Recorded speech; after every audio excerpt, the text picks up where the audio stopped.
Assalamualaikum warahmatullahi wabarakatuh.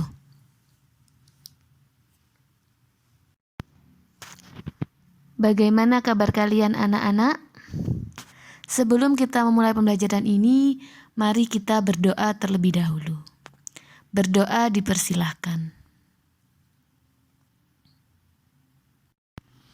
Berdoa selesai. Pada pertemuan kali ini kita akan membahas subtopik terakhir dari bab sistem reproduksi manusia, yakni mengenai menstruasi, fertilisasi, dan penyakit sistem reproduksi. Tujuan dari pembelajaran hari ini yakni mendeskripsikan siklus menstruasi, menganalisis proses fertilisasi dan perkembangan embrio, membandingkan perbedaan kembar monozigot dan dizigot, dan yang terakhir adalah menganalisis macam-macam penyakit pada sistem reproduksi dan upaya pencegahannya.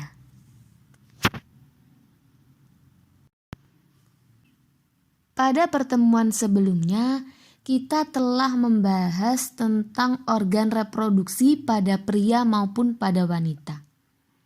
Gambar yang ada di layar merupakan bagian dari organ reproduksi perempuan. Salah satu bagian dari organ reproduksi perempuan adalah ovarium.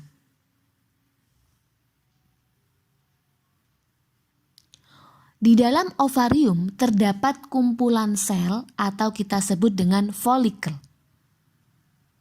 Folikel ini di dalamnya terdapat sel telur atau ovum yang berkembang. Selain itu, kumpulan sel atau folikel ini menghasilkan hormon, yakni hormon estrogen dan hormon progesteron. Sel telur atau ovum pada ovarium ini setiap bulannya akan matang dan akan dilepas.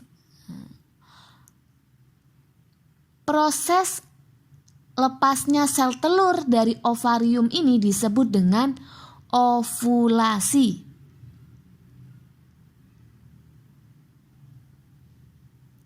Sel telur yang matang tadi akan dilepas, kemudian ditangkap oleh fimbre dan kemudian akan bergerak ke saluran telur atau tuba falopi.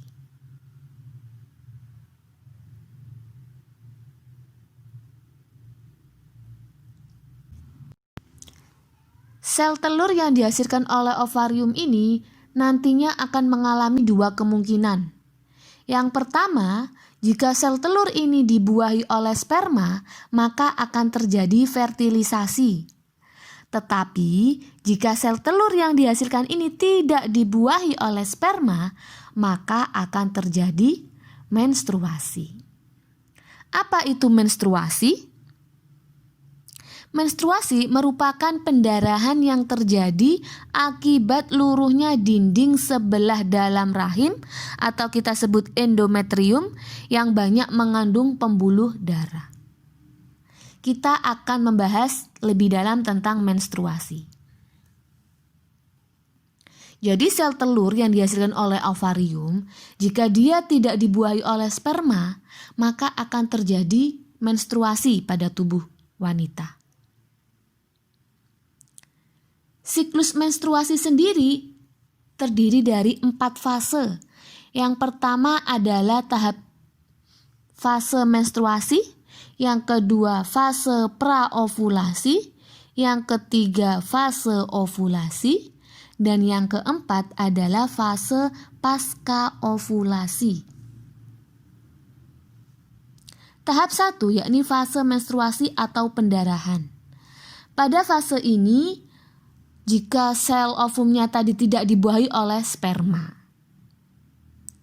Pada fase ini, produksi hormon estrogen dan progesteron terhenti, sehingga menyebabkan endometrium ini terjadi pendarahan atau dia meluruh. Pada saat ini, kondisi folikel berupa folikel primer. Kemudian nanti akan berkembang dan masuk siklus selanjutnya yakni fase praovulasi. Pada fase ini terjadi proses sekresi hormon FSH. Karena hormon FSH mengalami kenaikan, maka folikel primer berubah menjadi folikel sekunder. Folikel sekunder ini menyebabkan terjadinya produksi hormon estrogen sehingga dinding rahim atau endometrium ini mengalami penebalan kembali. Fase yang ketiga adalah fase ovulasi. Pada fase ini, hormon estrogen mempengaruhi hipofisis anterior untuk sekresi hormon LH. Hormon LH ini berperan dalam memicu ovulasi atau lepasnya oosit sekunder tadi ya. Pada fase ini merupakan tahapan di mana ovum atau sel telur siap dibuahi oleh sperma. Sehingga masuk tahap selanjutnya. Tahap keempat, fase pasca ovulasi. Pada fase ini terjadi pembentukan korpus luteum yang akan menghasilkan hormon progesteron. Jadi pada tahap ini hormon progesteron juga tinggi.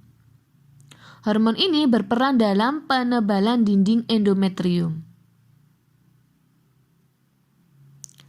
Jika pada tahap ini ovumnya terjadi pembuahan, maka dinding endometrium ini akan dipertahankan dan semakin menebal.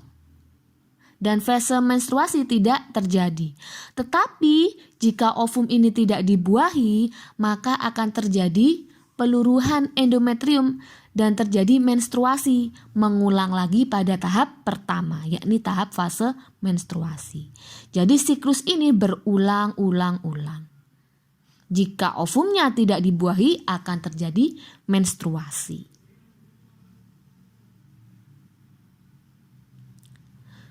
Untuk lebih memahaminya, coba perhatikan video berikut. Alat kelamin wanita. Ini adalah uterus atau rahim, tuba falopi, ovarium atau indung telur, vagina atau mulut rahim.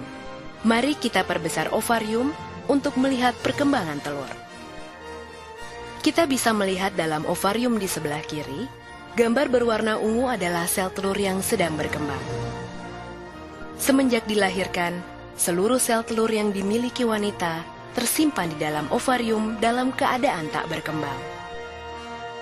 Sebulan sekali, perintah hormonal dari otak memerintahkan ovarium untuk memproduksi folikel, di mana folikel yang dominan akan melepaskan sel telur dewasa untuk pembuahan. Lihat folikel yang berkembang dalam ovarium ini. Folikel adalah kumpulan sel yang mengelilingi telur dan menyuburkannya. Pada masa ini, selaput rongga rahim menebal untuk persiapan pertumbuhan sel telur yang telah dibuahi untuk menjadi janin atau jabang bayi. Selain itu, ovarium menghasilkan hormon estrogen dan hormon progesteron. Bila kadar estrogen mencapai puncaknya, maka hormon ini akan memberi umpan balik ke kelenjar di otak untuk melepaskan atau menyetop LH. Untuk menyiapkan telur untuk pembuahan, FSH mulai membagi materi genetiknya. Ini tanda dimulainya siklus reproduksi. Folikel kemudian melepaskan hormon estrogen yang membuat lapisan uterus dapat menerima telur yang telah dibuahi. Dalam perjalanannya menuju uterus, ada dua hal yang dapat terjadi pada telur: dibuahi oleh sperma atau tidak. Jika terbuahi, biasanya terjadi di tuba falopi. Dari situ telur menuju uterus dan tertanam dalam dinding lapisan uterus untuk menyuburkan dirinya. Jika telur tidak dibuahi dalam waktu 24 jam setelah keluar dari ovarium, ia berhenti berkembang dan hancur sebelum mencapai uterus. Sebagai gantinya, uterus mengeluarkan lapisannya dalam bentuk menstruasi selama 4-5 hari.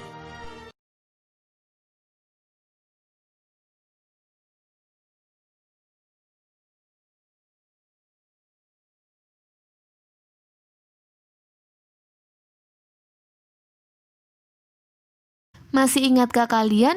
Sel telur yang dihasilkan oleh ovarium jika tidak dibuahi oleh sperma akan terjadi apa? benar sekali terjadi menstruasi atau peluruhan dinding rahim. Tetapi jika dia dibuahi oleh sperma, maka akan terjadi fertilisasi. Apa itu fertilisasi? Fertilisasi adalah proses peleburan inti sel sperma dan inti sel telur sehingga membentuk zigot.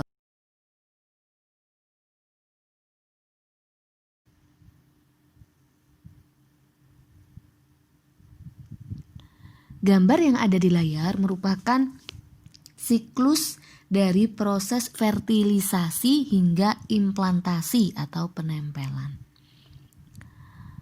Fase yang pertama adalah ovulasi. Ovulasi ini adalah terjadi pengeluaran sel telur atau oosit dari ovarium.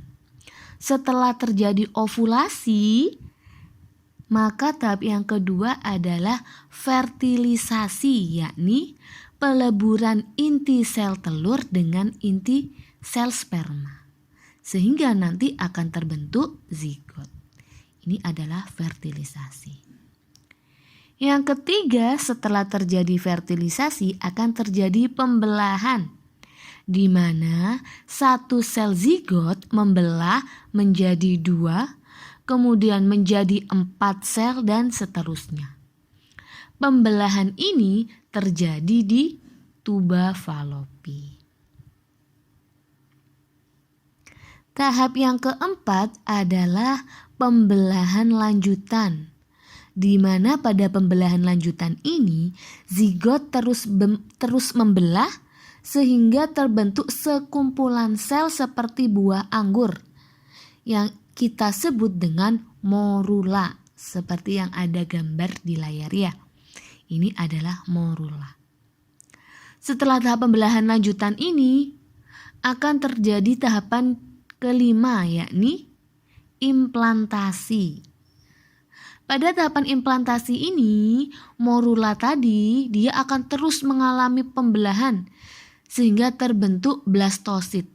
Blastosit ini akhirnya kemudian dia akan mulai menempel di endometrium atau dinding rahim. Ini ya, endometrium di sini akan mulai menempel.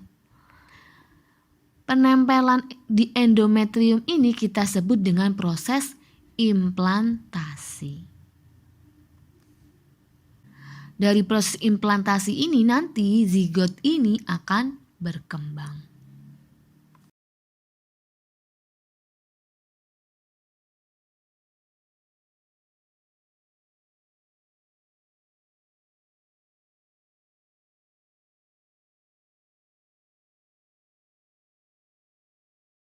Fertilisasi dan perkembangan embrio.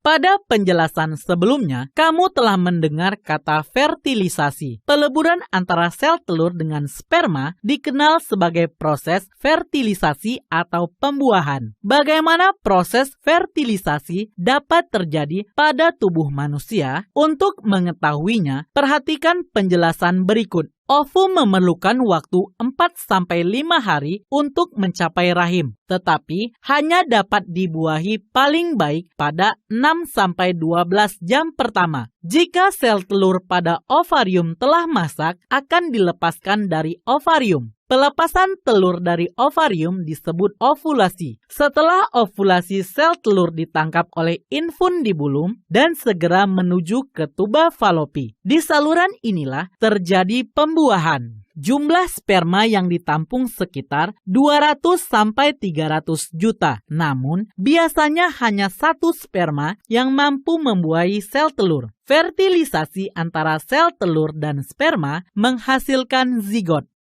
Pada hari keempat, zigot sudah menjadi segumpal sel atau morula. Pada hari ketujuh, gumpalan sel tersebut sudah tersusun menjadi selapis sel yang mengelilingi suatu ruangan yang berisi sekelompok sel di dalamnya atau blastula. Lapisan sel bagian luar akan berkembang menjadi ari-ari atau plasenta dan selaput janin. Sedangkan kelompok kecil bagian dalam akan tumbuh menjadi janin. Zigot zigot akan terus bergerak dari saluran telur ke uterus. Sejalan dengan waktu, zigot mengalami pembelahan sel. Setelah sampai di rahim, gumpalan sel tersebut akan melekat pada selaput lendir rahim dan mulai membenamkan dirinya di dalam selaput lendir atau nidasi.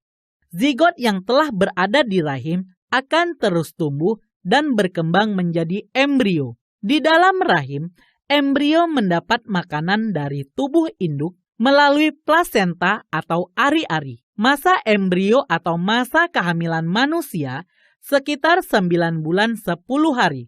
Bila bayi sudah siap dilahirkan, otot-otot pada rahim berkontraksi secara teratur dan mendorong bayi keluar dari rahim melalui vagina.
Itulah tadi video-video bagaimana proses terjadinya fertilisasi hingga terbentuknya zigot, embrio, dan terbentuknya janin bayi.